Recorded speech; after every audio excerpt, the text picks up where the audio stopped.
Shedrack, thank you so much for joining us. Thank you, Wale, for So having clearly, me.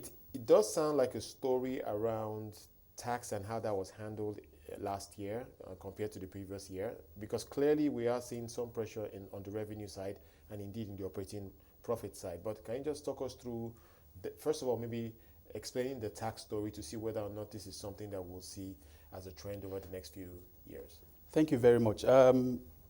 At United Capital, we've always maintained a very conservative approach to how we recognize our taxes. So, for example, if you look at 2017, 2018, we were a lot more conservative. So we took all our deferred tax liabilities. We booked all our deferred tax liability, but in 2019, we saw a reversal of those deferred tax liability, and that accounted for the write back that you see in our 2019 numbers. Is this like a one-off? So we can't. Will this scenario play out in this year, for instance, in your view? Is it likely? It's very likely because we still have deferred tax assets that we have not booked. We are still assessing it to see if it is a temporary, timing difference or a permanent timing difference before we take those assets into our books. So if you can walk us through the performance itself, so the underlying performance in terms of revenue and operating profit growth was obviously subdued. That perhaps speaks to the operating environment, but can you just talk us through how you were able to navigate 2019? Absolutely, Wale. So if you recall, 2019 happened to be the election year. First quarter was very, very turbulent. At some point, the election was postponed, and that impacted the entire market.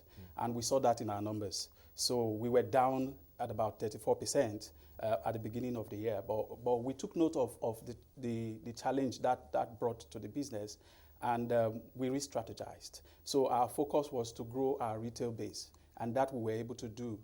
And in fact, when we approached H2, we saw that the fixed income market was affected as well because of the CBN regulation. And so what did we do? We then tried as much as possible to build our base because we know that margins, thinned out, towards the end of the year. Right. Okay, but can you just speak to, before we move away from the history, we're seeing, incidentally, since the results were released, interest in the share price. Today, it was up almost 10% again. And the question I have to ask is about dividends on the 2019 full year performance. I'm not sure you have announced the dividend yet, but can you just clarify the story there? Okay, we've announced the dividend. Oh, okay. That was announced yesterday. Right. Yeah. So you're paying how much per share? We're paying 50 kobo per share. Right. So obviously and that's one of the about reasons 3 why billion naira. there's interest in the stock. Okay. So let's talk about the future though. So how are things panning out so far this year? Okay, very good. Before we talk about the future, I need to talk about some of the landmark projects that we've executed in 2019.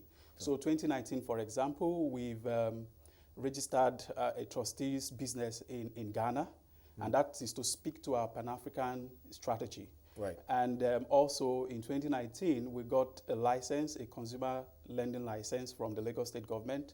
We believe that we need to drive financial inclusion, and we also are planning to take advantage of what that space, the opportunity that space provides for us as a business. So we're beginning to see, growth in that area. For example, last year alone, we did about $1 million transaction, from the Pan-African market, and we are believing that this year we're going to see a lot of traction in that space as well. Okay. So more specifically in the first quarter of this year, what are the early signs in terms of deal flow that suggests that this year will be better than last year? Okay, let me take them business by business. Sure. So for our asset management business, last year we were able to grow our mutual fund by about 518%, and that is significant. If you look at our numbers, you will see that fee income went up by about 3%, and we are believing that with the size of mutual fund we currently have and the aggressive posture we're taking to drive that space, we know that we're going to do well.